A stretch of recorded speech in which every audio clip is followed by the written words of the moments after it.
అలాంటి కార్యకర్తలు ఆదుకునేదానికి, వాళ్ళ సొంత కాలుపై నిలబడడానికి, వాళ్ళకి ఆర్థిక స్వాతంత్రం వచ్చేదానికి ఒక ప్రణాళిక కూడా మేము రూపొందిస్తున్నాం.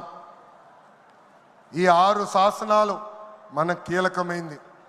వేదికమైన పెద్దల దగ్గర నుంచి నా ముందలున్న తెలుగుదేశం పార్టీ కుటుంబ సభ్యులందరినీ ఒక విషయం తెలపాలనుకుంటున్నా. కష్టకాలాలు వస్తాయి,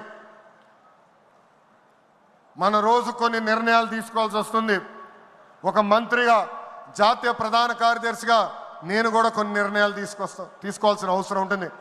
అప్పుడు ఈ 6 శాసనాలు మనందరం చదువుకుని ఆ 6 శాసనాలు చెప్పిన మార్గమే మనందరం ఎంచుకోవాలని ఈ సభాముఖంగా కార్యకర్తలకి, వేదికమైన ఉన్న నాయకులందరికీ నేను పిలిపిస్తూ, నా తెలుగు కుటుంబం ఈ 6 శాసనాలు నేను ప్రతిపాదిస్తున్నాను.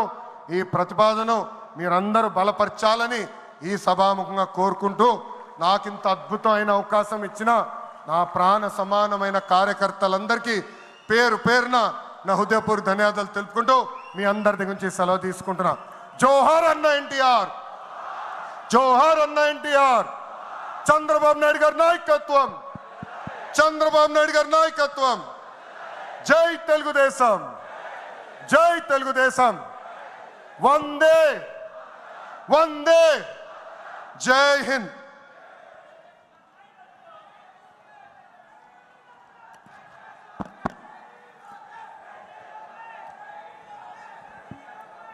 ఇది ట్రైలర్ మాత్రమే, అవి పిక్చర్ బాకీ హై.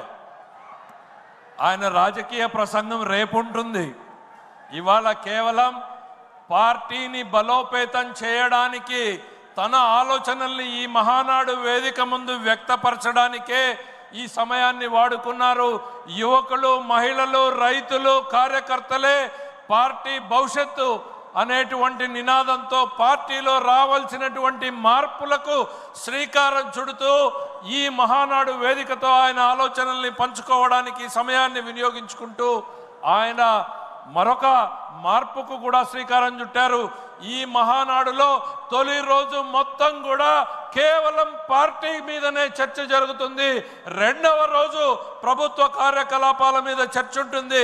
పార్టీని ఏ రకంగా బలోపేతం చేయాలి, ఏ దిశగా ముందుకు పోవాలి అనేటువంటి మార్పుకు కూడా శ్రీకారం చుట్టినటువంటి శ్రీ లోకేష్ గారి అద్భుతమైన ప్రసంగానికి